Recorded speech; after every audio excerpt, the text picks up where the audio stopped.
Soon after purchasing the inn, Ford decided to reconstruct a working grist mill on the property. Using 18th century milling equipment and one-ton millstones from France, Ford even used oxen to help build his idea of an early colonial mill. Wayside Inn miller, Richard Natowski.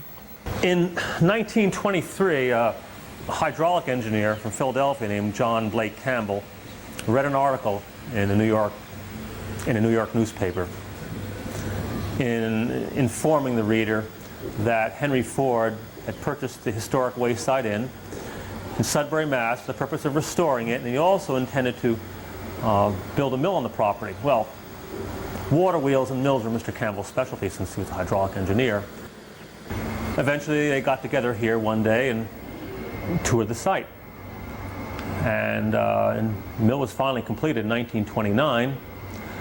In fact, it was the first day they ran it was Thanksgiving morning, 1929. Our basic purpose here is to show visitors how the mill operates, but what we make we have to sell or use at the inn. So I give a small amount, maybe 100 to 200 pounds a week to our baker for using in the inn's bake shop for dinner rolls, corn muffins, and Indian pudding.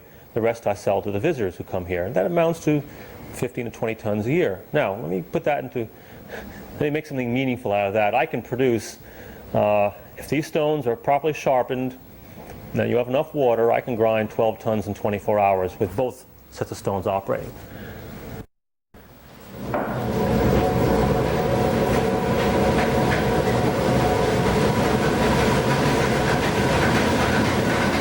Of the two stones, only the runner stones turn at speeds of up to 120 times a minute. Now, as the runner rotates, it turns the damsel shaft, which hits the shoe, shaking the grain in the middle. The grain falls into the eye of the stone and is swept out, reduced to meal, which eventually falls down the chute.